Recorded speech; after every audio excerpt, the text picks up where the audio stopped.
So as I said, it includes all the resources like XML, XSD, WSDL, all those files which are required for the practices. And then it includes an activity guide with certain activities explain the steps. And also the software steps will be there, like XC database, how to install, and also what SQL to run for creating certain tables and data. How to install agent later point of time for the on-premise integrations. That kind of material will be there from my side. Other than that, we will be also referring the Oracle Developer Guide. I'll be sharing that one. You can also download that from the net, which is actually having a very good like documentation about all the topics of Oracle Integration Cloud. I will not be referring that in the session. I'll be explaining all the concepts, and also I will be creating certain running notes in the session, which will also be useful for your reference after the session. If you go back and just go through those points, will be useful. And the developer guide, you can keep it as a general reference for you a later point of time if you want to go anything, any topic, for example, you want to go back and study theoretically, that will be useful. That will be more than enough. All these things together, more than enough for the documentation. Okay. Anything else you were expecting? Like no, as of now, no. Just yeah, fine. So I'll be sharing everything today. Once I get the confirmation, I mean, I'll be taking the confirmation from Sahana, like who all registered, etc. okay. I don't have all the information. So based on that, today after the session, I'll be sharing those resources and also the recording of the today's session. Thanks, Mr. So I'll be sharing 2 folders on Google Drive. One folder will contain the recordings. All the recordings from every session will be uploaded in the same folder. The second folder will contain the resources what we're using for the practices. Okay, I think we have to install the required resources. Not today immediately. I will tell you what point you'll be needing, and that 2 very small things only. One is Oracle XC database. That's also not mandatory in case you're having any issues installation. You can do without any installation. Also, you can attend the course. Okay. For certain cases, we will be needing Oracle XC database, that integrations. Okay. But not like immediately. That will be required little later. And also, you can install SOAP UI if you can do that. The SOAP UI also will be used for testing the integrations which are exposed as a SOAP. If it is exposed as a REST, then we'll be able to test from OIC console itself.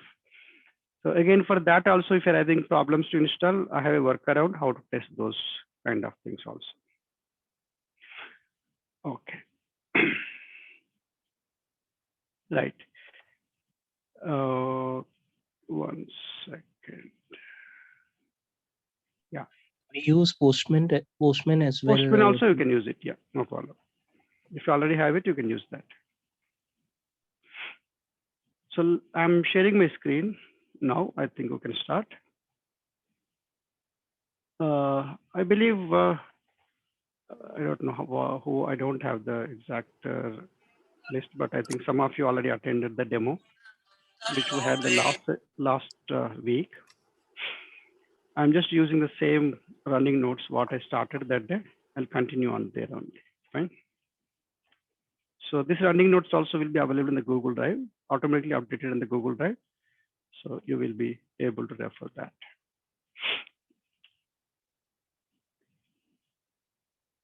If anybody did not go through my recorded demo or the previous like last week's demo, just for that purpose, I will take 5 minutes to explain again, once again, what we are covering in the session, and then I will go ahead with the actual topic. All right. For coming to that, at least I think everybody has this page. Open that. So this contains the course curriculum. We are organizing our course into 4 parts: part 1, part 2, part 3, part 4. The part 1 is completely about Oracle Integration Cloud as an integration cloud service. Here we are not touching anything from the Fusion Technical. So we are going to learn from basics of understanding SOAP web services, REST web services, XML, XSD, JSON, etc. Also some cloud concepts to very advanced integrations in integration cloud with the help of one project also. This is like project I explained very high level what all different activities will be doing that. We'll be in fact doing more than what I mentioned here. We'll be using all kind of adapters, whatever we require in general, like file, FTP, database, SOAP, REST, all those things. We'll be creating integrations, we'll be exposing them as REST and SOAP. We will be invoking those integrations as a services from other integrations. We're going to work with several kind of files like CSV, XML, XSD, JSON, all those files. We also extensively work with stage file operations, how to read zip files and extract the files, read them into specific structure, manipulate the data. Working with different kind of activities in the orchestration, which is the most important part of the integration as a developer. This is actually almost developing a program, like writing a program, even though you're not writing the code. But with the help of these activities, you can implement some logic like conditions, loops, assigning the data between different variables. There are also different options are there. Global variables, data stage, which is a little bit new topic in integration cloud. So by end of this part one itself, in fact, we'll be in a position to develop integrations for most of the use cases, what you will be needing in your work. Though we are not doing anything specific to applications, but the concepts what you learned here, the practice what you're going to do will be sufficient to, in fact, develop integrations. Provided you are practicing everything what I am asking you to practice. After every session, I will be asking you to practice one or two at least assignments. One of them will be assignment, one will be what we've done in the class, etc. So if you've done all that, by part one itself, you'll be in a position to independently develop the integrations for different use cases. Then we are going to learn certain things in the context of Fusion applications. If somebody is not coming from Fusion applications, if they're not interested in Fusion applications, in fact, the part one itself is more or less sufficient. But this is definitely going to help in different ways, even if you're not coming from Fusion applications, if you're not working with Fusion applications in case. Also, the kind of integrations what we're developing in the part three are going to again expose to certain aspects of the integration cloud concepts, which we may not be doing in the part one. So before doing the part three, we're also learning certain Fusion technical aspects, which is not related to integration cloud. Okay, I'm repeating that. So these topics are not directly related to integration cloud. So there might be some people in the market who are only learning Oracle Fusion Technical and working as a Fusion Technical consultants. Perfectly fine. So they'll be spending a little bit more time. They may be learning these topics a little more in depth compared to what we'll be covering in the course. The course, because our focus is more towards integrations, we will not be going 100% like in depth, like what I am doing in the integration cloud otherwise. Here we may not be going too much of depth, but we'll definitely do the practices. We'll also understand the end-to-end, how to develop those reportings, OTBI, BIP reporting with examples, all that I'll be covering. But there are many fields, many, what I would say, like when you're developing a report, for example, you can develop sophisticated reporting, which we may not be doing like, that advanced reporting creation, etc. We'll also learn file-based data import with one example manually. So all the steps will be understanding again. You will also practice that with the Fusion instance, which I'm sharing. So they like how to prepare the data using FBJ templates, upload that files to UCM, then schedule the jobs, where you are going to monitor the job, how to wait for that job like complete. Once the job is completed, then how to download those log files, etc. So all that we are going to do manually on Fusion application instance. So this is we are doing Oracle Integration Cloud instance, which is a PaaS. We call that as a PaaS. And this one we'll be doing on SaaS, which is the Fusion applications. All these things, part 2. So in the part 3, we put together whatever the knowledge we gain in part 1 and part 2, develop some live integrations with the Fusion applications, especially automating the activities what you learned here. Like file-based data import, you want to automate that so that I need not manually go and upload the file, schedule the job, wait for the job, down the log files. I can automate all those steps using some integration with the help of SOAP web services, which are available from the Fusion applications, and also Oracle ERP Cloud Adapter. So with both the cases we are going to do, and you'll also explain in which cases it will be useful to use SOAP service versus that ERP Cloud Adapter, etc. So the SaaS integrations, you can see now there are 3 ways of doing. One is using SOAP services, one is using REST API, the other one is using adapters. So we are going to do all those approaches as well and automate these different activities. That is also going to expose us to some other concepts what we did not learn in the part 1. I didn't mention one more point, which is on-premise integrations with the help of agent. That also will be doing actually in the part 1 itself. And I'll be also using that on-premise integrations later part in the 3 also. We'll also learn the fault management extensively, how to deal with the faults when you are invoking a service, and how you are going to report that. All that we'll be covering as well. In the part 4, we'll go and learn some overview of the related technologies, which is also Oracle Apex, not mentioned here. We'll be talking about Oracle Server, Oracle Apex, VBCS, and PCS. Again, here we cannot go in depth. We'll understand about the technology and also show 1 or 2 examples. And you can also practice because we'll be having the instance. Except Oracle Server, you can practice VBCS, PCS, and Apex. For Oracle Server, I will also share the required software. If you're interested, you can download and install on your laptop, and you can also do Oracle Server practice as well. So this way you are learning Oracle Integration Cloud end to end, and also with in the context of Fusion applications, you will learn how you are going to utilize that technology or PaaS solutions from Oracle for automating and extending your Fusion application certain activities. And these will be useful again in case VBCS and for example, you may be needing to extend some UI of the Fusion applications. Otherwise, also people can develop VBCS applications which are not in the context of Fusion applications as well. Oracle Server, you will also understand it's very similar to Integration Cloud, the concepts. So you will see pros and cons between Server and Oracle Integration Cloud. Now, tomorrow, if you take a decision in your company, whether you have to go for Oracle Server Integration Cloud, you will be able to understand how to approach on that with the knowledge of what you're gaining here. Yes, yeah, that's what we are going to learn in this training for next 5 to 6 weeks. As I again said, there'll be everything is going to be very, very practical oriented. So you have to spend some time on the practices outside the classes.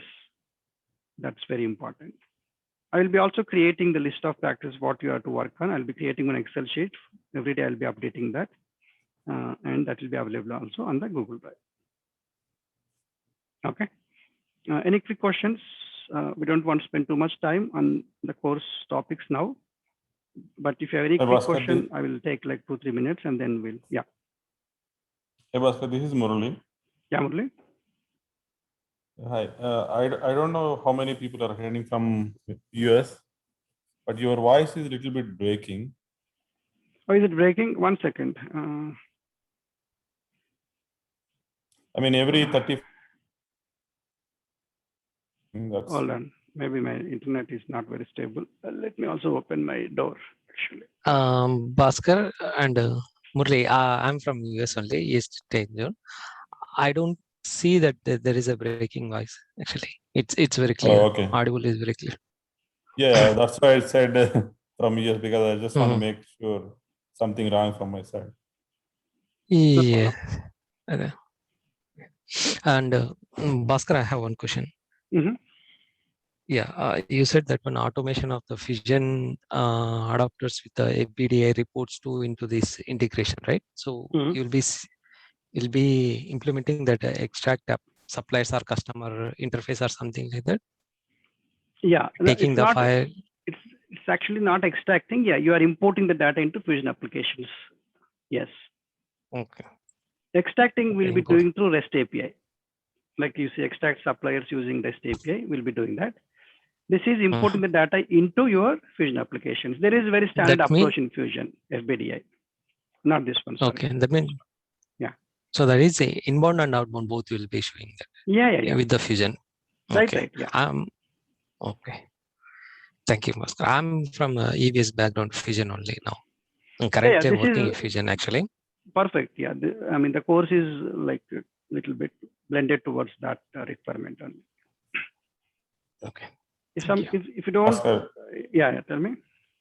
Yeah, just it's not a question actually. Just a request. I have been a developer in Oracle ERP EBS for last 15 years. So when you are explaining something, can you please reference the technology with respect to Oracle ERP? I'm sure you have knowledge in Oracle ERP too. Yeah, but we'll discuss that. In fact, believe me, Murli, what you're learning is not really related to Oracle ERP here. For example, part one. Let me actually put one point here. I got your point, but let me just explain one point. Oracle Integration Cloud, VBCS, SOA, or PCS, all these technologies, right? These are generic technologies. These are not in the context of Fusion applications or ERP. It means if somebody would like to develop integrations between any applications, I don't know anything about ERP Fusion applications, but I want to develop integration between Salesforce and, for example, SAP. I can use OSC and Oracle SOA for that, any of these technologies. I want to develop some custom application, like I have some REST services or maybe having some database. And with the help of that one, I want to develop some an application, which is not in the context of ERP again. I'm not trying to extend ERP here. If you want to develop a custom application, you can use these VBCS. So the point what I'm making, these technologies are not really in the context of ERP and other business applications. But yes, when you come to Fusion here, what we are trying to do is we are trying to, since in the Fusion, we don't directly get access to your database, Fusion is exposing certain services, interfaces through SOAP, REST, and also Integration Cloud is adding more adapters. With the help of those interfaces, we'll be able to do inbound and outbound integrations, right? Maybe when you go there, certain things, yes, we can talk how you are doing in the e-business suite or Oracle applications versus Fusion applications, yes. But not in the before in the part one, etc. All right. But yes, we will discuss. I mean, you will only ask the questions. Don't worry. Once you start learning and doing, you'll get the context, what to ask, in case if anything is required. Okay. All right. So what we do now, I think we can go if you don't have any questions. So first thing what we'll do today. So I hope everybody understands that Oracle Integration Cloud is again not specific to Fusion applications. It is an integration platform. It's an integration platform to develop integrations between two applications. So when I say two applications, the application 1 and application 2, there are two applications. It could be a web-based application. It could be even a database, or you can say two different parties. Party means it could be a database. It could be a file. It could be FTP. It could be some other source of some information. And this is also source of some information. You want to exchange the data between these two parties.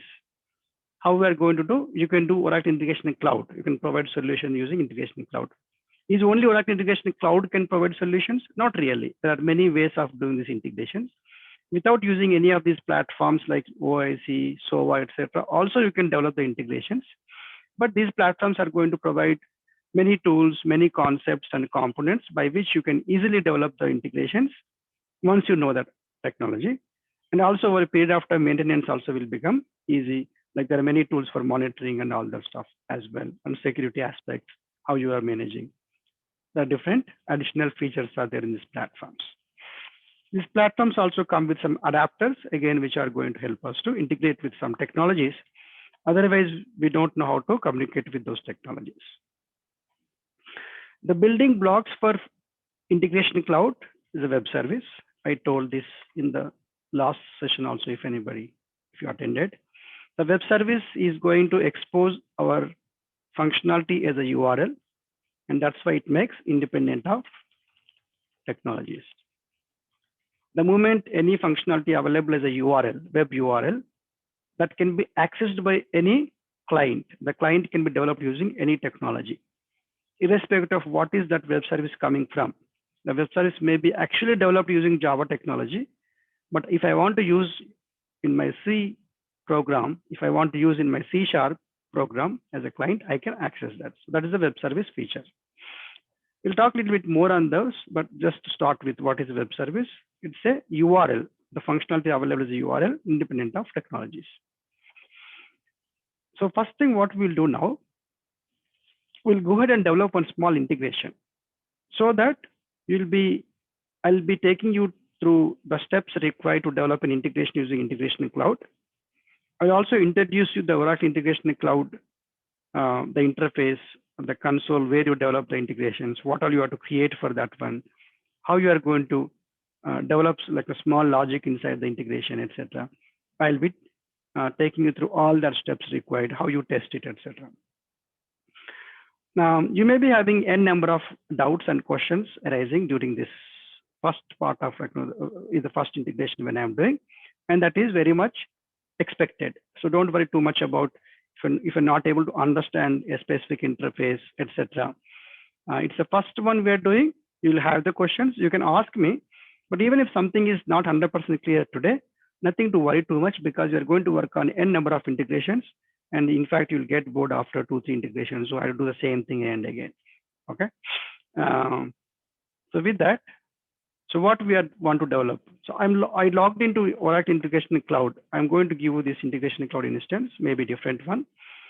And there'll be username and password. So once you enter username and password, I logged into my Integration Cloud console. Okay, in the Integration Cloud, once you log in, you have a menu here. You have integrations. This is VBCS, and then you have process cloud service. Then you have the monitoring. Monitoring is for monitoring your integrations which are already processing some requests. To develop integrations, build integrations, we'll go to integrations here. And here we are having integrations, connections, lookups. So we are going to work through all these different areas of integration over a period of time. And here, the main thing what we do is we are going to create some connections with the help of adapters. These are the different adapters to communicate with different technologies and applications. Like you're having, for example, SAP Ariba application. You want to develop integration with that. You can create a connection using that. RPA, automation anywhere, like that, database, Eloqua, all these adapters are there.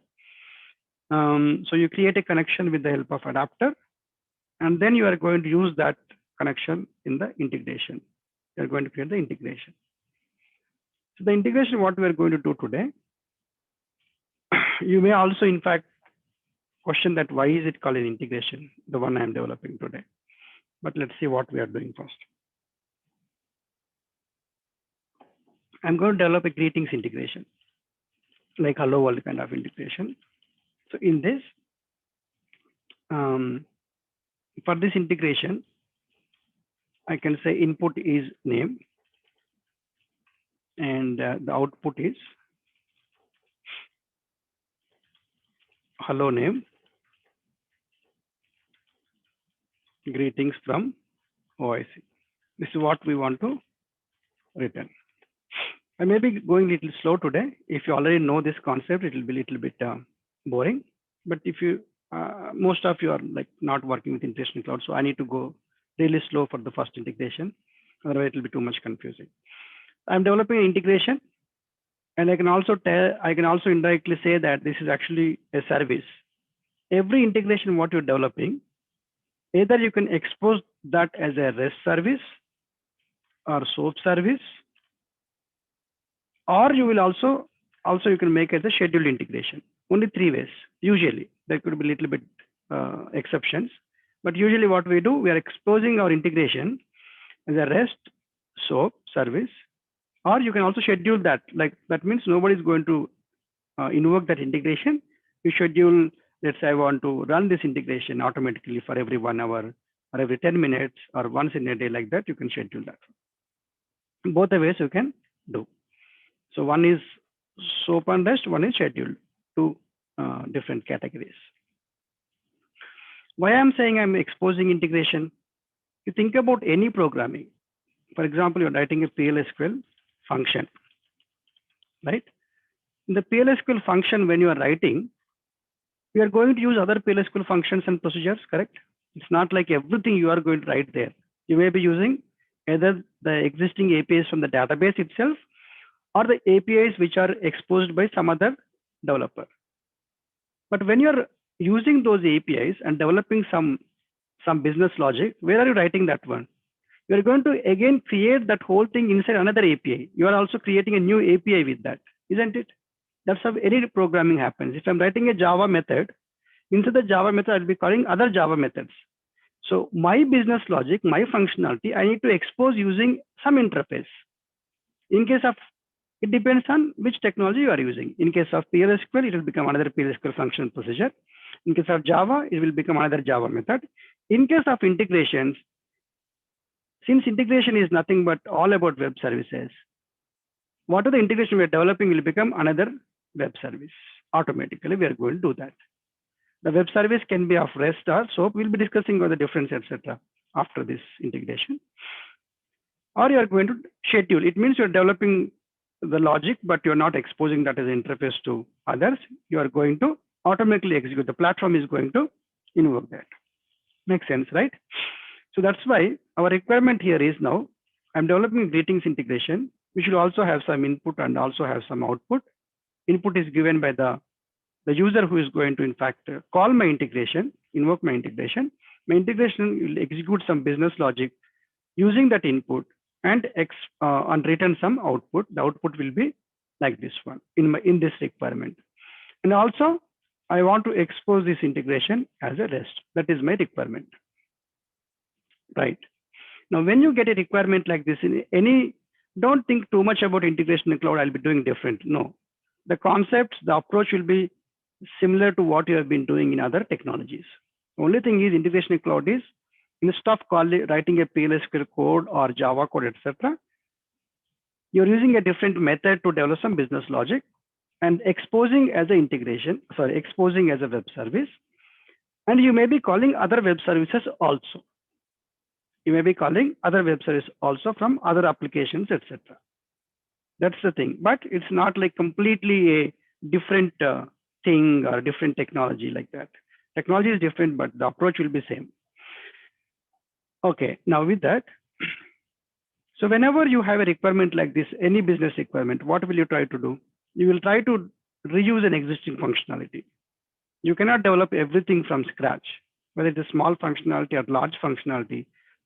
In the enterprises, what we'll try to do is there any functionality which is available already, which I can reuse that, or I can just use the same functionality and expose. I can even tell, oh, this integration is already available, this service, which can take input name and return hello name and greetings OIC, already available. I need not develop a new one. So then I will say, hey, this is already available, just use it. If it is not there, what I will do, is there any similar functionality which I can use and extend on top of that one, so that I need not write 100% again business logic within my service or within my business logic. I will reuse that existing functionality and extend it by adding additional functionality and expose that one to my user. Right? That's how we generally think. The same approach we are going to do in case of integrations also.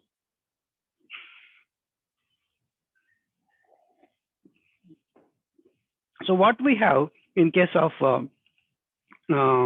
greetings integration, when I checked in my enterprise, we have already access for one service called Hello World. There is an existing service. We're going to call now onwards service or API. In case of database area, API means we always think it's a PLSQL API. But when it is in the integration or in general in the industry, API means it could be a PLSQL API. It could be a PLSQL API. It could be a SOAP service. It could be a REST service. It could be a Java API also. As long as it's a reusable functionality which is exposed outside your team, outside your maybe enterprise, etc., which are reusable, and they have to maintain that functionality over a period of time. They can't just go and change the specifications. Those we are calling application program interface or API. So API means don't think only it's a PLSQL API. I specifically mentioning because we come from that background and we think that way. So just to avoid confusion. Again, the service means it could be a SOAP service, it could be a REST service. So service means generally when I say service, it could be a SOAP service or REST service. So in case of integrations, what we try to do is there any existing service available which I can use so that I can get my business logic, I can implement my business logic. So I figured out that there is one Hello World integration which is already available, or Hello World service, I would say, which will take input, name, and output from this one is hello name. That's what is available. This is an existing service. Now what I can do, see, this is something similar to what I need, which takes name and hello name. I also need name, input, and hello name. Only thing is I want to have a little more than that one, greetings from OIC, like this. So in that case, what I can do, think about a PLSQL function only. If you're writing a PLSQL function to return this one, already there is a PLSQL function which is returning like this one. What I can do, I can call this PLSQL function and then append this part in my PLSQL function and return that value as a final output. Why I'm doing this one is very small thing. Why can't I write everything? Yes, you can write everything also. I'm just taking this example so that in future, when you're implementing a complex business logic, the part of business logic you want to reuse. It could be small or big. If it is very small, you may rewrite also. But many places, I'm not talking about like the small implementation, the very large implementations. In that case, the partly functionality which is already available, you are going to reuse that. That's what I am to show here, how you are going to reuse it if you have to reuse it. So basically, this is going to help us to understand how to, okay, let me do that, then it will understand. I'll come back and summarize that. So let me go ahead and develop this integration. I need to have a web service, first of all, this service. I need to have access for this service so that I can call that, because I'm telling that there is an existing service, I need to reuse that. So for that, just a moment. And this is the folder which I'm going to share, which contains all the files what we'll be needing. I already have one WSDL file called Hello World integration, or sorry, Hello World service. Come on.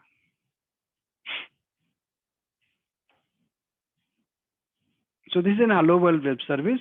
Don't worry about how to understand this. I'm going to talk about what is WSDL, how to understand, etc.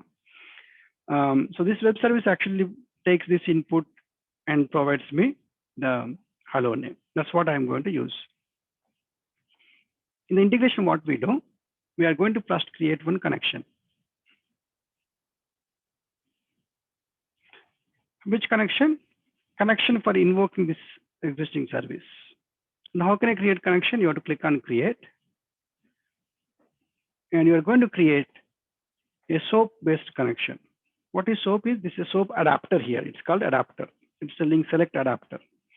So I'm selecting SOAP adapter and giving a name for that. Okay. So I'm going to prefix all my resources, what I'm creating, connections, integrations with some initials. I will start with BKM. And then this is going to be hello world connection. When you're creating connection, you also need to specify a role of the connection, whether it is going to be trigger or invoke. We'll talk about this again, what is invoke and trigger. Invoke means it's a service which I'm invoking in my integration. Okay, so I'm going to invoke this existing the existing service. That's why I'm going to create this connection as an invoke type. Click on create. So when you create a connection of a specific adapter type, like so REST, or for example, Oracle ERP Cloud Adapter or database or FTP, based on the adapter you have chosen, there will be certain configuration you need to do. In case of SOAP-based adapter connection, it is going to ask for the WSDL URL. What is WSDL? Very high level, it just contains the description or the specification of the web service, the SOAP web service. We'll be talking about in detail about WSDL. But the WSDL can be like available as a URL, or you can also keep it in a simple XML, I mean the WSDL simple text file also. So in my case, it's available in the simple file. I'm going to upload that. The file just now has shown that one. So it's available in my case in Google Drive. Here, files, that is WSDLs and hello world. I'm going to use that one, upload that file. That is the WSDL. Then scroll down. You also need to specify whether is there any username and password I need to use for invoking this service. I know, in fact, hello world service is not having any security. In that case, I can specify no security policy. If there's a security policy, then you are going to apply the username and password there. You are going to provide the username and password. Then click on test. Validate and test. So this is going to verify if the WSDL is okay, all that stuff. And then save that. Okay, done. So now this is a connection. You go back. So this is a connection which can be used to invoke that hello world existing service. Then the status of the connection should be like configured. Sometimes it will be draft if it is not complete. We're going to create one more connection called based on REST. Why REST? Because my requirements is I need to expose my integration as a REST. That's why I'm creating another connection of REST type. REST adapter. Adapter I'm selecting REST. Select. And here I will again name this one as a my integration name is going to be greetings. I would say greetings integration or greetings service. It's up to you. So this is going to be trigger connection. Whichever the connection you're going to use to expose, that is starting point of integration, either SOAP or REST usually, you're going to create that role as a trigger. Create. Okay, this is a new thing they introduced now. This was not there. So it is telling now, how do you want to secure your REST-based integration? I'll specify as a basic authentication for now. Okay, and test it. That means username and password will be required to access my integration. So the integration, the connections are created. First step is creating connections. I'll just put that here. So the first step, create connections. So what we created one SOAP-based invoke connection for accessing hello world service. We created one REST, which is a trigger-based connection, trigger type connection to expose our integration as a REST. That's what we did. Then I'll go and create integration. Create, click on create. So when you're creating integration, there are different patterns. These are like different styles. One is called app-driven, schedule orchestration, file transfer, basic routing, publish to OIC, subscribe to OIC. We are going to deal with all these kind of integrations, except I think file transfer is not required because that can be done using other methods also in the orchestration. If you want to just try that, you can also try that. But primarily, the integrations will be developed using app-driven or scheduled. Most of the integrations will be doing app-driven or scheduled. So we are going to also do most of our integrations using app-driven or scheduled. Basic routing is also there, which is in fact already deprecated in the integration cloud. Then publish to OIC and subscribe to OIC are more of, those are called the message-driven communication. We'll also talk about those concepts. So today,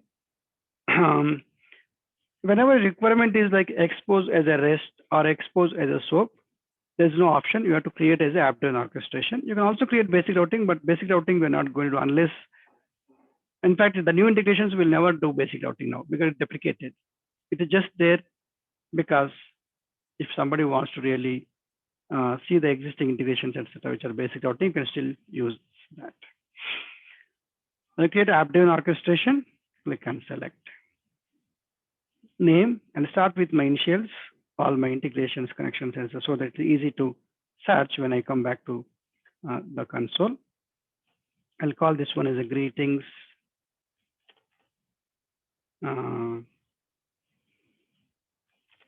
integration. Actually, other one I should call as a connection. That's fine.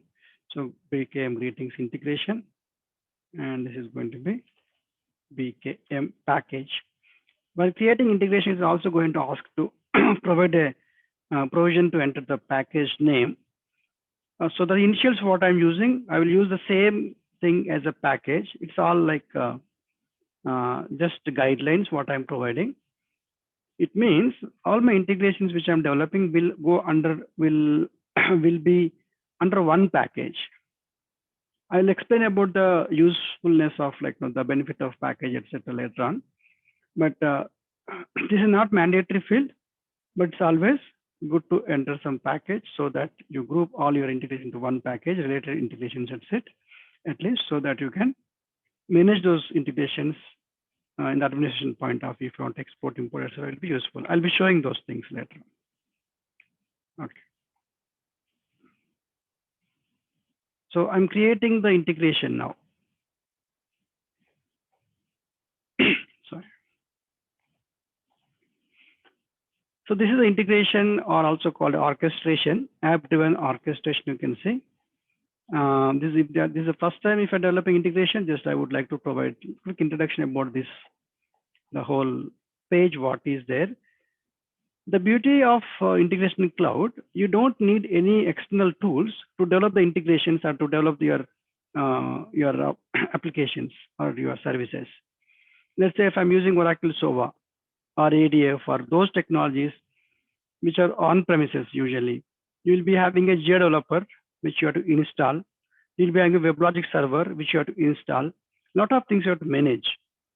The integration in cloud, we don't worry about those things. Even the integration, how you're developing is completely a web interface, you see. I come to web URL and in the browser only I'm developing my integration. It's really nice. There are some ways here which we are not using much. I'll talk about what is reposition. Once you create the integration, if you want to reposition certain things, you can use that, etc. Otherwise, on the right side, you can see these are trigger connections which are already available in the integration instance. Since we are just starting, it's not providing anything else here because you have to first start your integration by dropping a trigger connection here. Either you can drop from the list here, like you can see if I go to REST, I'll be having my REST connection what I created. I can take it and drop here like this one. Or the easy way is just click on this and you search for your connection name. The recently created one will be available on the top anyway. If it is not available there, you can search like this BKM. BKM. It will show my connection. Only one connection is there for BKM greetings. I mean the REST-based connection, which is available as a trigger. I select that. So I'm exposing my integration as a REST. It means you need to know some REST concepts. First thing, I will ask me to the name. I will provide this as a BKM greetings, something like that. Click next. Right? And here, it's also going to ask what is the endpoints relative resource URI. So let's make down these terms. Endpoints relative resource URI. These are the terms used in REST APIs or REST services. We'll discuss about that. The relative resource URI is nothing but it's like you're giving a URL to represent the operation what you're exposing in this REST integration or the REST service. So I will call this as a greetings. You start with / and give some name. Then it's asking what action do you want to perform on the endpoint. It's asking one more thing called action. We also call this a method type. Both are one and the same. In the action, it is having get, put, post, delete, patch. We'll talk about that in detail, what the meaning of each, etc. So I will be using get for this requirement. Get means you are having some input and also output. Okay. Now I will say then I will be having a parameter which is will be add review parameter. That also you can put here if you want. It's called review parameter. And then I'll be having a response also for this. So I'll configure this endpoint to receive the response. So I'll also have a response. The other thing is actually disabled here, a request payload, but I'll just mention that as well here. Request payload. All these are the terms used in REST APIs. For my requirement, I have input and I have a response. That's what I am configuring. Click next. So in this, then the parameter will be the name of the parameter here. So you have to add a new parameter. The parameter name, I will say greetings name. The type I'll create as a string. This is nothing but my input. I'm trying to configure these things now. Okay. Click next. Then you have to specify the response structure. How do you want to provide the response? The response is going to be hello, name, greetings from OIC. In case of REST services, you have to choose whether your response is going to be like XML or it's going to be JSON. These two things are like supported. Also binary. Binary means like no, it's not having any structure. So I will be exposing my response as a JSON. It's mandatory. You have to choose one of the types. That is asking to choose a sample file. Either you can choose a sample file or you can also enter inline, but you have to enter in JSON format only. Like I'll be also talking about JSON. So now I would say greetings response is the name of my field. And the value I'll provide as, okay. One second, let me open an existing JSON also otherwise.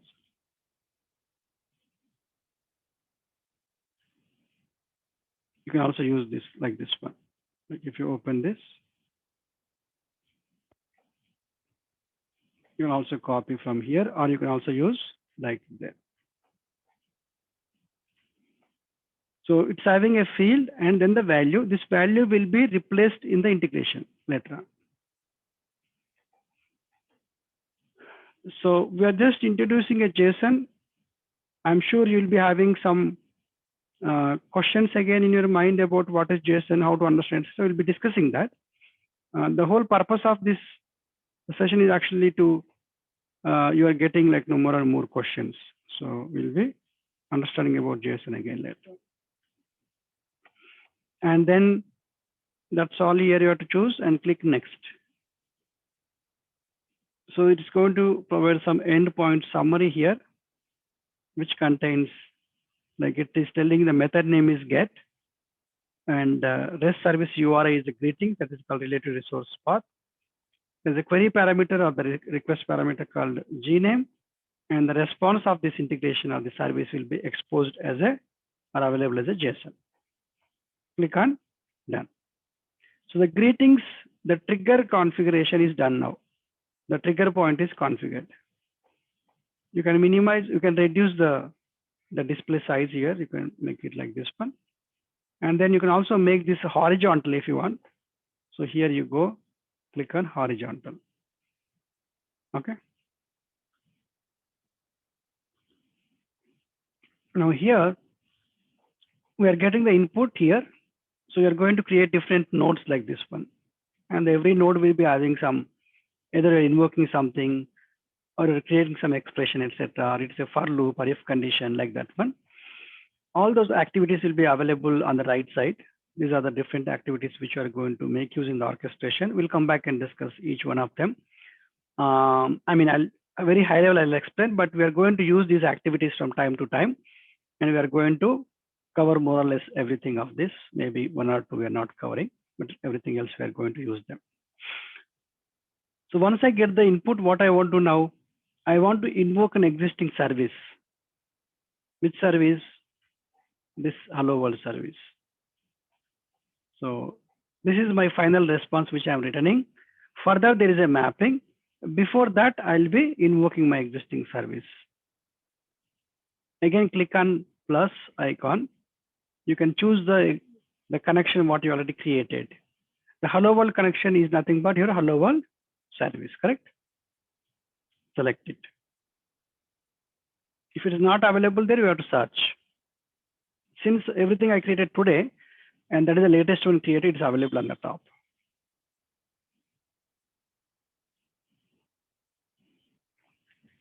Okay, again, you have to give a name for this endpoint. It's called endpoint name. For every connection, whenever you are dropping in the integration, nothing but invoking that service, you have to provide a endpoint name here. Now I would say, I can say invoke hello world service, something like that. Click next. The SOAP service or the SOAP connection is based on the WSDL what we provided. The WSDL is actually having the information about what operations exposed by the service, etc. In the integration, when we are calling that service, invoking that service, it is going to give me those operations available. It is having two operations. One is called say hello, one is visit timestamp details.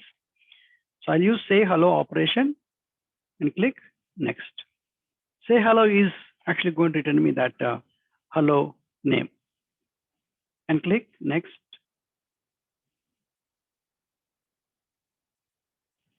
Done.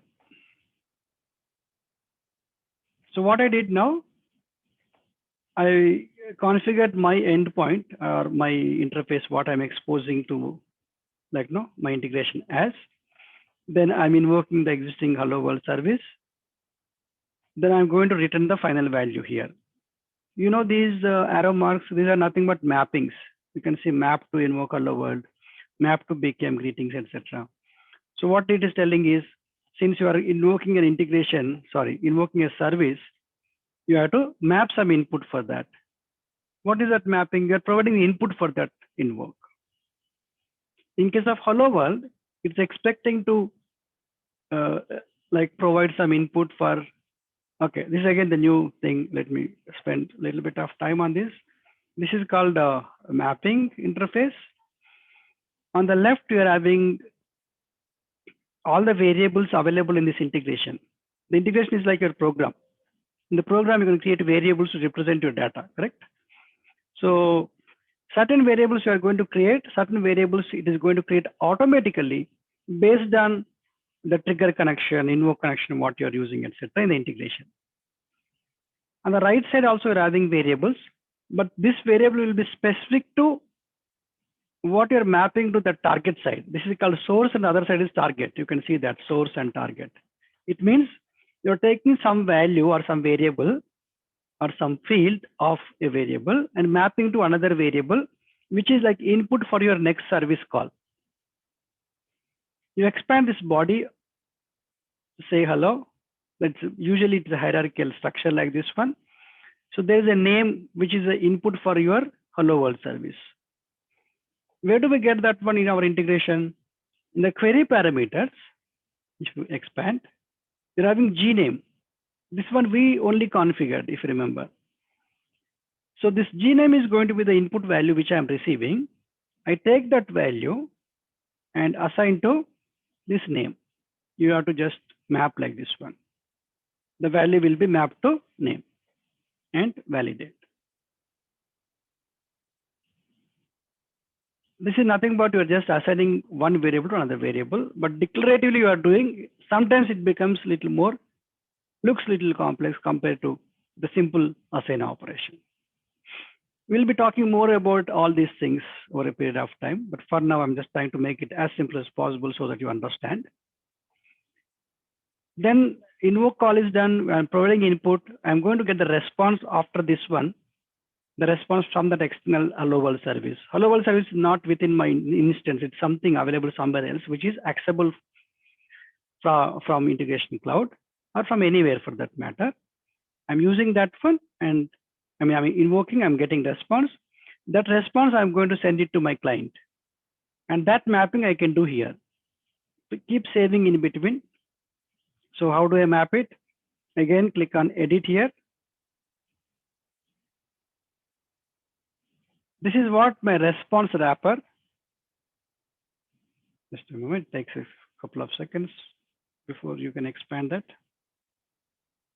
Yeah. The response wrapper, you can see there is a field called greetings response. What is that greetings response? Coming from this JSON, we're given the greetings response field name, you remember? So that greetings response only you are going to map here. You are going to set the value. Where is it available now? The invoke hello world service is also having a request and response. We created two variables for us automatically. Since I'm invoking something, I dropped that invoke there. It's creating one request variable, one response variable. The response variable will be containing our response. Say hello return. This is going to contain the response from the invoke hello world. If I take this value and map it to this one, I can do that also. In that case, whatever the value I'm getting will be assigned to this response variable. But our requirement was a little bit different. Whatever the value I'm getting, I don't want to just send that as it is to my client. I want to add a little bit more things like appending some value. In that case, what we do on the greetings response, I can right click and say create target node.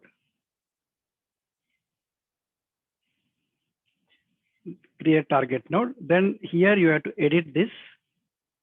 You have to click on edit field. Here I can create some, I can use some functions like concat function. Concat, what all I want to concat? I want to take the value which is coming from say hello return, that variable I can drop, and then you can append whatever you want. Like this portion I want to append. You have to put that in single quotes and then close the brackets. Where is this concat function coming from? If you don't know the signature of your function, what you're calling, then you're going to click on this right, like here there is one this arrow mark. You click on that, you'll get the functions here, like string functions, concat. You can also drag and drop here if you don't know. For example, these things and all, we don't know exact signature, right? You may not remember, you can drop and then you can add the arguments. Then click on this right thing, it is going to map. So now it is mapping this to this, but it's also using a function in between, right? So all these things are available in the mapping. This is called XLT mapping. Validate and close.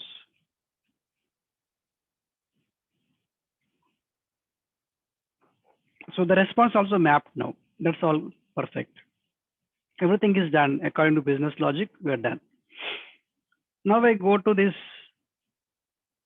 tracking variable. There is a tracking variable where top right corner actions tracking, click on tracking field. You also need to provide tracking field, otherwise it is going to show that one error there. One of our input parameters will be generally used as a tracking field. So you can select gname and then click on this. This is going to be set as a tracking field. Click on save. Hope everybody is with me. So don't get distracted, because in online, sometimes you may get distractions. You have to pay 100% attention to what I am talking here. Every sentence is important. If you don't understand, you can ask me to repeat something. I'll also give time for the questions. If you are following, that's perfectly fine. Nothing to ask. So we developed the integration now. It is having certain flow. As I said, integration is also like a business flow. You irrespect any technology, when you are developing some business flow, you'll be having something similar. Only thing is there you will be writing the program coding. Here we are doing everything declarative approach.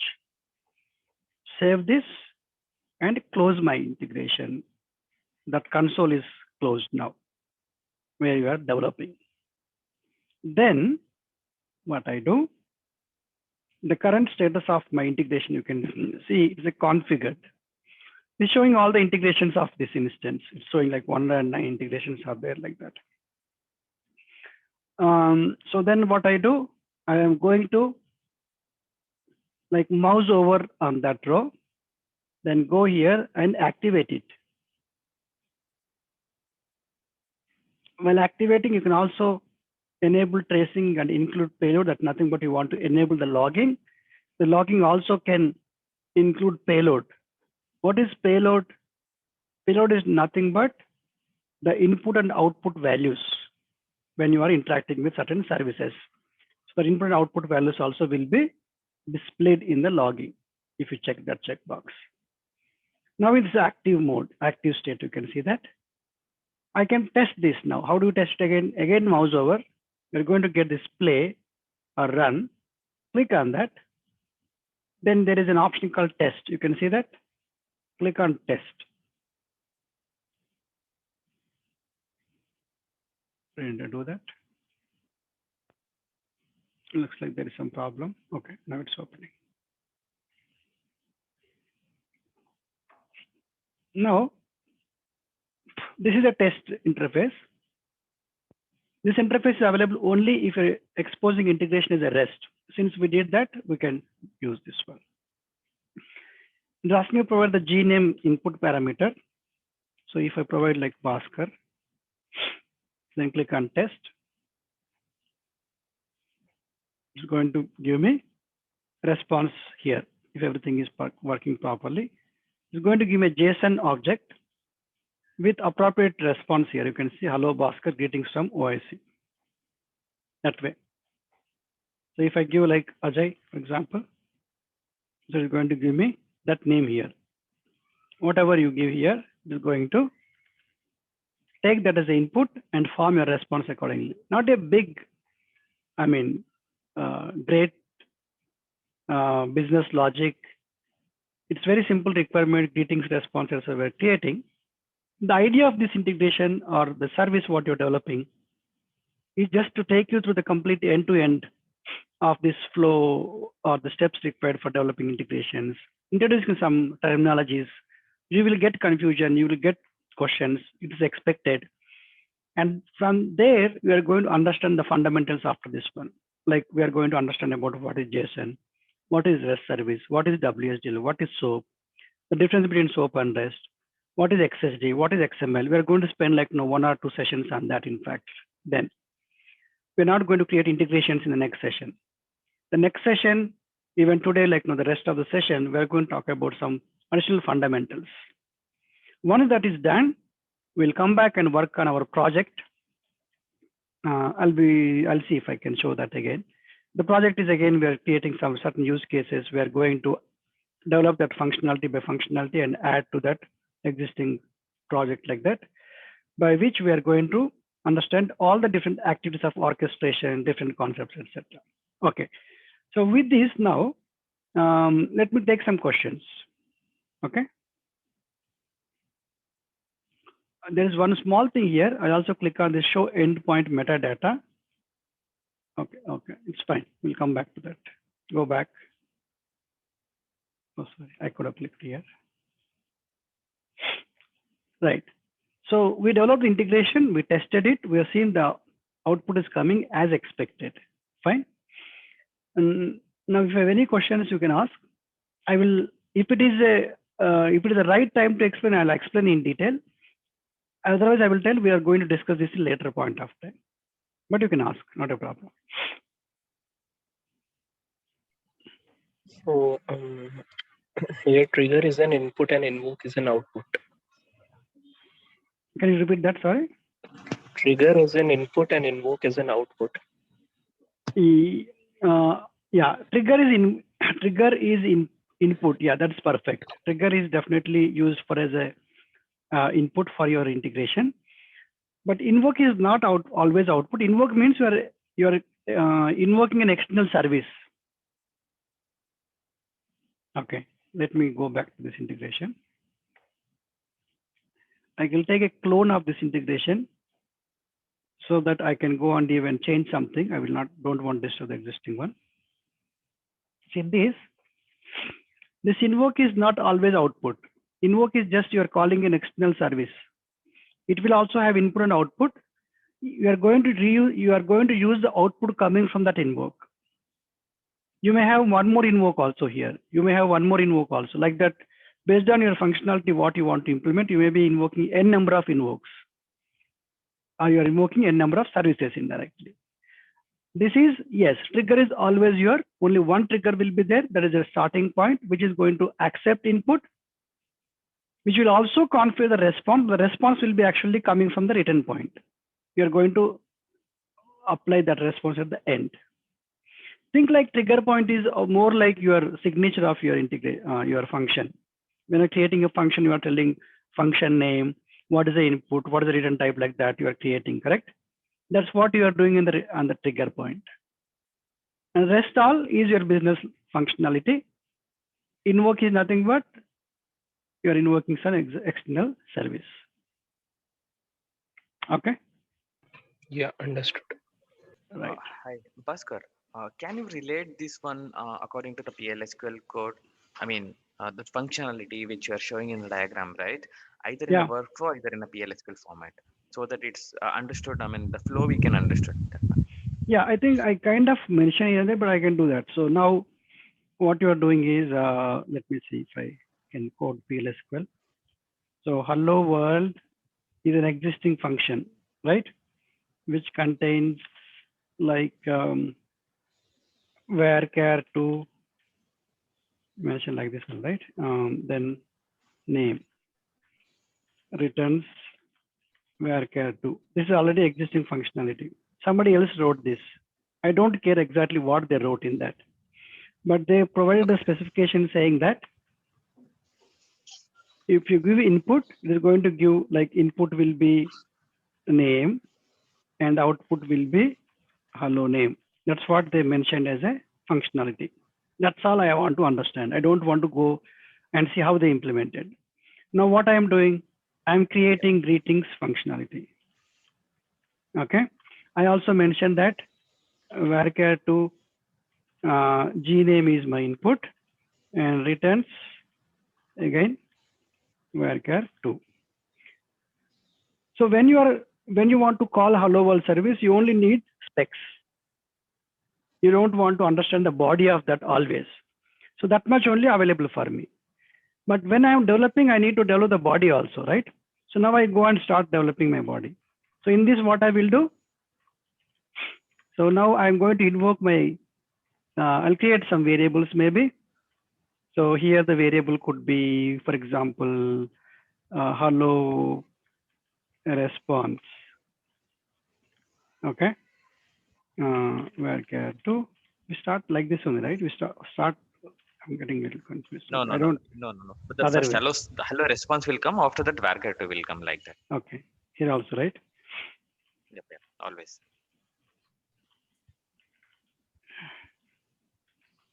Right. So it is like this. Return varchar2, and Then what we do, so I can say hello response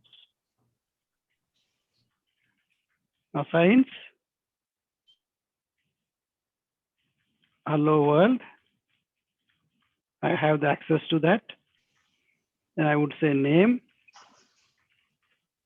use the G name there. Okay, I'm sending G name, right? Then I get the hello response. In fact, I can even say this is the final response. I would say G response. So the G response I'll first assign with this one. And then what I can do, I can say G response equal to G response plus whatever that greetings from OIC, something like that. Okay, you can do that. And then you say return G response. That's all. This is what we implemented. It's easy to write PLSQL Got it. than Can you- developing integration, right? Obviously, right? Because this is a small thing. Nobody will go and create an integration for this kind of requirement, even though I did it because it's easy to explain for me. If I start creating more business logic today, you have more questions around that one than focusing on the actual steps required to develop integration. Okay. Done? And then we are going to test the greetings. Yeah, right. Yeah, tell me. Can you go to the diagram now? Yeah. I mean, which one is hello world now? This one. Yeah, the existing the integration, which is returning the name, right? This is no. You don't. You see here also. I told the same thing, right? You don't even know where is the body. I'm only calling the hello world. That's what I am doing here. Exactly. Also. Yeah. Yep. Where we are calling in this diagram? Yeah, this one. Yeah, that's invoke hello world, right? Yeah, Here we are invoking the function. Right. Invoking the existing service. So now you replace your functions with web service calls. The PLSQL world, we always call functions procedures, right? Replace that terminology in case of integrations with web service operations. Correct. So invoking a function, instead of that, what we say, invoking a web service now. Providing an input this way, instead of providing this way, we map bit before that. And getting the Exactly. response, we are using the response somewhere, you will be using the response again. It's available in a variable, that variable I'm going to use it. Done? Right, any other questions? Yeah, Bhaskar, this is Murali. Yeah, Murali? Yeah, this is my first session. Actually, this looks like this has started last week, right? This batch training. No, last week, this is the first class only. That was a demo session. Oh, okay. So Yeah. it has been shared for everybody, the demo session. Demo session, you didn't get it? No, I got it. I mean, you shared a video, right? Yeah, same thing. Okay. Yeah, in fact, that demo is I think even better, I think, than Yeah, I it explained. looks like this whole training is like 40 to 45 hours, correct? Yeah, it will be 35 to 40 mostly. Okay. Is Okay. it more focused on only integration, or it's evenly divided among integration and also the fusion technologies? I mean, I kind of explained that here. So this is what we'll be doing. So the first part, we're going to focus on integrations only. Little Okay. later, we're going into the fusion technical, and then we'll do the fusion technical integrations. Okay. It's like, I would say like maybe 60 to 70% is actually integrations, and remaining 30 to 40% will be fusion related things. Okay. Yeah. So just a question. So in a typical EBS implementation, what we do, so right now, I mean, the reason I'm asking this question is right now we are going through an implementation, Oracle Cloud implementation. So as you know, I have been working on this EBS side, technical side for last 15 years. So we get data from our legacy systems. We load data into our new ERP instances, and we develop some extensions and reports. So with respect to this knowledge, can you please talk about 1 or 2 minutes? What is this where this rely in these three parts. I guess it is Okay. Oracle Fusion Technical. I'll try to mostly. explain that, but I would also recommend if you're not gone, did you get a chance to go to the demo recording? Not much, but Yeah, like we 30, go 40 through that. minutes. In fact, I think I would have definitely mentioned like a lot of points related to that one. But I'll just Mhm. quickly I'll explain how it happens here. Go to the demo recording once, maybe today or before next session. So what Yeah, happens sure. in case of Fusion?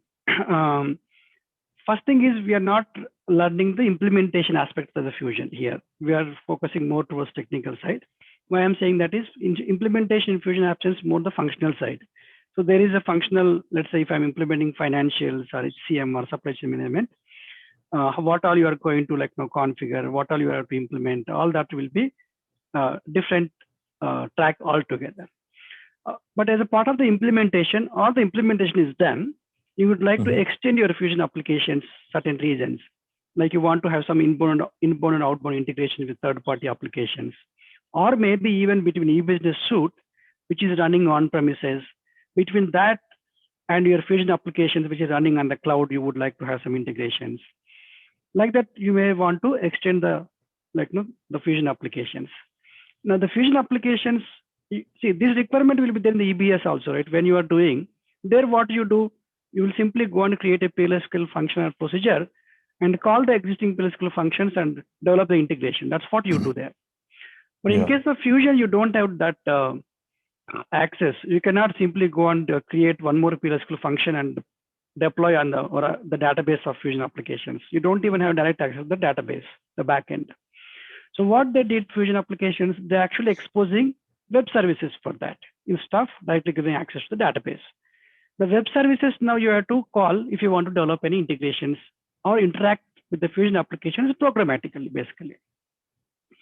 How do you do that one now? Since it's a web service-based technology, everything, you need some platform which is going to help you to call the web services and make that extension or whatever you're calling easy. One of the solutions or one of the platforms we're having is integration platform or the integration cloud platform. So now it's like you need to know PLSQL to develop another PLSQL. Correct. If you're doing PLSQL in EBS without knowing PLSQL, can I just survive as a technical person? No. I need to be expert in database concepts and PLSQL to work as a technical person in EBS. In case of Fusion application, if you want to survive as a technical expert, you need to have expertise in two areas. One is understanding about this Fusion technical, like what is file-based data import, reporting, etc., which are a little easier. And the next one is the integration cloud platform or the web services technology, I would say. You need to know some web services background and what is web service, what is XML, what is XSD, and how do I invoke a web service, or how do I expose my whatever I'm writing as another web service. So what we are doing is now it's like to work in EBS, you need to know PLSQL database. To work in Fusion applications, you need to know the web service and the integration cloud, etc. You are learning the technology first. Okay. While learning the technology, like while I'm learning a PLSQL as a beginner, I don't talk too much about EBS. I'll be talking about what is a table, what is view, how do I use if condition, how do I use for loop, what are the different data types, etc. That's what I talk, right? The similar way, I'm talking about the technology first. And later we will say, I have a EBS application which is exposing some PLSQL APIs. I need to use that. I need to develop some additional functionality. That's what we'll be doing when you go to the later part. Like instead of EBS, replace that with Fusion application. Just one simple question. What is the equivalent of select star from a table? Select star from? Some table. For example, if I want to look at an order data, select star from OE headers all in EBS. What is the equivalent of that in Oracle Fusion? What tools we use? That will be still select star only. That won't change. Okay. The only thing is, how are you going to run that select star now? The select star will be select star. Maybe what they will do, they will be providing a web service which will return you a list of, like for example, a select star from customers. The web service will be giving a list of customers as a JSON, which will take as input or no input. Now that web service you are going to call like the way we are calling today here. Okay. So this is nothing but the web service which is having capability of returning the customer data or whatever the data from the Fusion tomorrow. You can call in the similar manner. So you are not going to have the PLSQL, of course, the variables. You are going to have a JSON or XML or CSV, which will be output. And you can again manipulate that data in the integration like this. Okay. Okay, it's Yeah. a very valid question, but you will definitely get more clarity within, in fact, 2 or 3 sessions. You should get more clarity on how you can. It's very important actually to think this way. I mean, comparing with your existing knowledge. If you're trying to relate that, it is actually going to be easier. Sometimes people also say that if you're learning something new, you have to forget the old one, but that is not applicable in this case at least. Don't forget what you know. Try to relate this with your what you know. It's actually going to help that's you. what I have been trying to do. Yeah, I'm completely illiterate in this cloud technology, so that's why. No problem. Don't worry about it. You will just wait for like 10 sessions maybe, right? Maximum. That's more than sufficient. You will not say this word. Yeah. Thank you. Yeah, no problem. Bhaskar? Yeah, Nishta? You showed me that there is a option called tracking. So what's the use of the tracking? Okay, good. Let me show that. So now when you go to integration, let me open one more tab so that I need not come back here.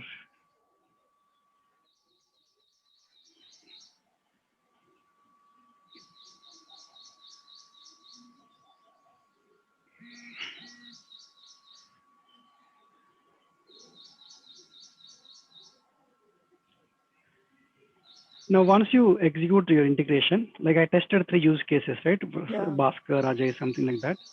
Now I come here, go to monitoring and integrations. Okay. And then click on tracking. So when you click on tracking, then you can see in the last 1 hour, there are 3 requests. All of them are for my integration only. You can see BKM greetings. It's also, you can identify that this request was for input Bhaskar, this request for input Ajay, and this is for Saha, like that. Okay. And then from here, I can click on this. It's going to show me what happened in that specific request. Also, the tracking field is to identify within that, like in the home page itself there. You are tracking you are identifying the request, basically, the tracking value. Then if you open that, it is going to show, it's taking time. Sometimes it takes time based on my internet. It is going to show what happened in this integration. It will be always like this in our integration because it's only one flow is there. Sometimes we may be having if condition, for loops, etc. It is going to show in this specific case, it's taken this path like that. The green path will be what executed. Then you can also go here. There is a activity stream, which is going to show the logging. Like it's telling message received. Then it is trigger point. After the data mapping done, then I'm invoking hello world service. I sent input to that. I got response. Then I'm doing another mapping, then returning. Now what input I got, you can click on that. I got input called, it's not sure. Yeah, it is showing like Sahana. This little XML type, that's okay. And then, what did they do this? Okay. Then data mapping, then message sent, what input I sent. I sent like the Sahana, right? Like that. And for this one again, what response I got from that hello world, you can see that also. Hello Sahana I got. I told you, I'm getting hello Sahana. I mean, I will be getting hello Sahana from hello world service. That way you can track here what happened. You can also add more logging. I'll be showing that activity, how you can add your own logging also, which you can use it for debugging purposes. Okay. So while activating, there were 2 options, enable tracking, enable logging or whatever, and then payload also. The payload means this payload will be visible like this one. Otherwise, this payload will not be visible, the input. Why they're given that option? Sometimes like you may be having some privacy data, which you don't want to log. So you can disable that payload there. Okay. So payload is showing both the things, input and output. Yes, yeah. Okay. Okay. Right. Anything else? I think we don't have much time today to discuss other things. According to our schedule, we'll be meeting on these dates, right? Monday, Tuesday, Thursday. So next session will be on Saturday only. So you have in fact tomorrow and Saturday morning also. What I would do is I'm going to share 3 things, as I said. One is 2 Google Drive folders. One is going to be recordings. One is your resources. Then I'll also share you one email.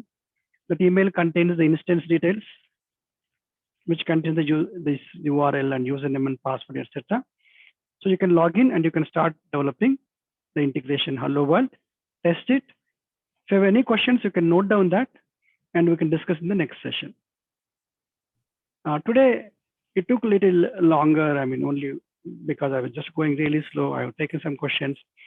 The next session, what we're going to focus is, we're going to start with XSD, XML, and then the WSDL. This is what we'll be focusing, I think. We'll also try to understand what is, I mean, we'll anyway understand what is SOAP service. Then the REST service also we'll discuss. We'll also discuss about JSON, etc. In the next session, this is what the focus mainly. And after that, when we again meet on Monday after that, we are going to start with the project. I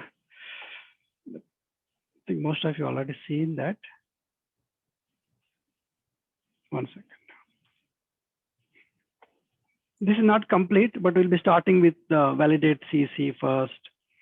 Like we are going to implement this one, and then we are going to work with the this one pivot processing, which is taking input and having some conditions and writing the FTP. I don't want to spend too much time. Then we are going to enhance that with CSV files and zip files and so on. No? We'll be developing this step by step from Monday mostly, based on how we are going to cover the next session, right? Once, just give me a moment. Oscar, how are you going to share the information? Right now, we have only WhatsApp communication. I'll be sharing through email. I mean, anyway, the recordings, see, let me share my screen actually. One second. So if you come here, you'll be getting a recording folder like this one. It will be like OIC March 21 recordings folder like that. You'll be getting access to that one. You'll also get access to another folder called the OIC attendance resources, which contains all the files what I'm using. Like it also contains activity guide. Don't worry about other things. Right now, you will need only one file. Under WSDL file, you will be using this Hello World service, the one I used. That file is available. You can download this and you can use that when you're practicing. And so you're getting 2 folders. How we are going to check that? You click on shared with me. You log into your Google Drive, click on shared with me. So once I share, those 2 folders will be visible here under shared with me. Then I will send one email to you. So make sure that you have given the email to Sahana, or you can also ping me. That's what I'm saying. I shared only my phone number. Okay. Just can you either ping me? This is my number. I think anyway, we're already on WhatsApp. You can ping me or ping Sahana your email ID also. That's important. Everybody just please share your email IDs to me or Sahana. And you'll get one email which contains the integration instance details, how you are going to username, password, etc. That's all for now. You need only these 3 things. If any additional things are there, I'll be sharing that later point of time. In the recordings folder itself, like in this case, the recordings folder itself, we are going to also have this running notes file. I'll be dropping there itself. Okay. All right. That's all for today. If you have any questions, I can still discuss about that before we end the session. One last question I have. Yeah, please. So we have a WSDL file. Through that we invoke the SOAP connection, right? So if we don't want to use that WSDL file and we want to invoke, then we can use a REST connection to do that. If that service is available as a REST, you can call that as a REST. If the service is available as SOAP, you have to use a WSDL only. Okay. It depends on how that service is available to us. We can't change it. If you are creating integration, then you have an option to choose whether you want to expose that as a REST or you want to expose that as SOAP. Now, if you are exposing as a REST, now other person can call your service only as a REST. They cannot call as a SOAP, and the other way also. So somebody, whoever written this hello world, they expose that as a SOAP. So we have to call as a SOAP only. There's nothing but through WSDL. Okay, is that clear? Yeah, got it. Any other questions? One more question. For the SOAP, we are using WSDL. For the rest, we use the WADL. Mm-hmm. So, is that the way in which we consume here WSDL in our integration? In the same way, do we consume the WADL when in our integration? Yeah. So the REST is actually a little bit more flexible. In case of SOAP, it's mandated to have a WSDL. There is no other option. But in case of REST, you have multiple ways of configuring. Like you can use a WADL. You can also use like a simple URL you can paste and then username password. So there are different ways of configuring that. So what you do is basically when you're configuring a connection, you have to provide that. I'll just quickly show that what I mean. If you're creating a connection for REST service, okay, then in that case you go to click on connection, create. You're creating a REST connection. What we did is we created a trigger connection, but I want to create, for example, invoke connection for REST. Okay, give some name here. Create. What happened? Yeah, it's opening. So here you see the connection type. This is going to provide here, like either you are having a metadata catalog. In fact, it doesn't even have option for directly WADL here. The WADL is very similar to metadata catalog URL. So the metadata file is nothing but it is having a WADL, like the complete information. Or there's a Swagger definition, RAML definition, OpenUI. So in this case, it is not restricting like how you want to expose your metadata or your specifications of the service. You can use all these different ways. The simplest way is simply use REST API based URL. Then you are going to put the URL of the web service directly. And after that, you are going to, while you're dropping in the integration, you're going to provide what is input and what is output. Where will you get the information for the REST service?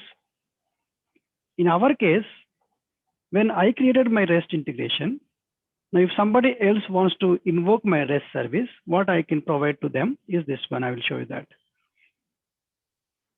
Yeah, you provide your URI to the others. Yeah. And now. Hello, I can't hear you. Having the REST services, so that URI we will give here. Yes. So it's taking time. I think my integration.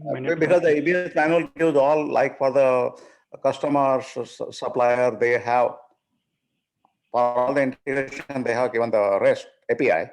Yeah. So in the REST API, what you ask them is if like there are different ways of providing that's what. Okay. In case of Fusion, for example, in case of Fusion, you can say supplier REST API in Fusion. How Fusion is providing? Fusion is providing a document for us. If you go to this document, they provide all the information about my REST APIs. Now I want to get all suppliers. You click on this get all suppliers.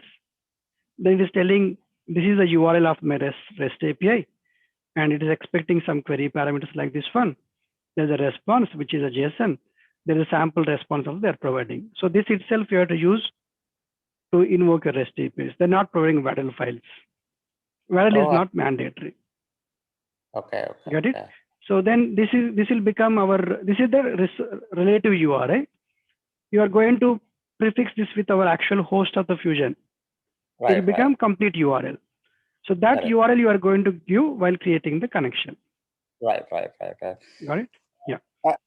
And whatever the file they have entered, that do we need to put it over there with the sample data?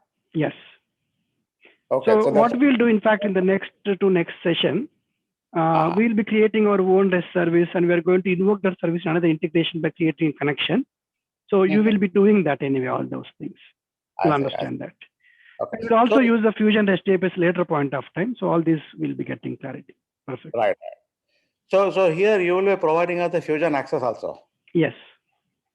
Because again, in the Fusion also, we have to enable something to enable the REST services and to have the user, the dot, all the roles and everything. So that setup sometime for new people like us, it takes a lot of time. When I try to do it, so I'll be it's- giving all the setup. Okay. We'll be actually calling the REST APIs from Fusion, and you'll be able to call that, use that in the integrations, manipulate the data what you're getting.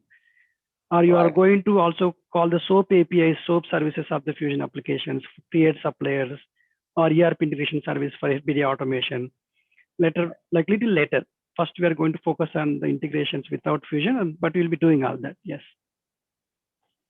Yeah. Okay. Thank you. Sounds good. So the naming convention will create the integrations in the instance. Yeah, So please that's- use your own prefixes like this one, like Okay. it's like A, or like I've used BKM. So all my integrations and connections during our training now I'll be creating with this one. For example, in the previous time in the sessions, I think I created using BK, for example. Okay, now I don't want to mix with that, so I'm using BKM. Now I will also get a package under packages called BKM. You can see that I created only one integration so far. It will have the integration. If I go to BK, I have 20 integrations.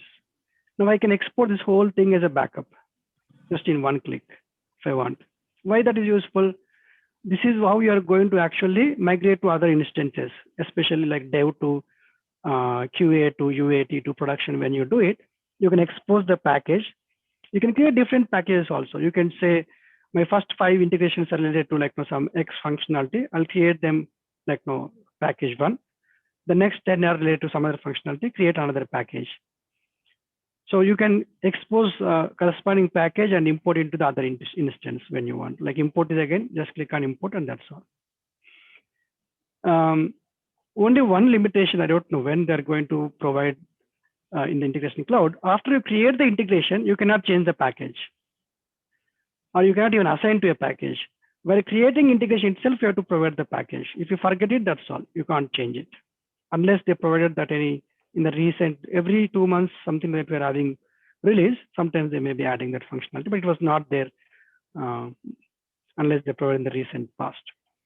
You mean like while creating, there is an option for package name there, no? That time only you have to provide. If you forget, it's fine. Right now, it's okay. It doesn't matter much. We are just doing any simple integrations only. You can also expose integration also. If you want to export separately, you can just come here and export your specific integration also. Otherwise, export. This is also one way of exporting and importing to other instances, specific integrations. Okay. All right. So we will stop here. I'll be sharing the recording and other resources. Just watch out for my email. Mostly by today afternoon, I'll be sending the details. If you don't find anything, you can ping me on my WhatsApp or send me an email. Or ping Sahana. She will let me know. I will help you guys. Okay. All Okay. right. Okay. Thank you. No problem. See you And on was- Saturday evening. Okay. Saturday it is 8 p.m. IST. Okay. Yep. All right. Bye. Thank you. Thank you, guys. No problem.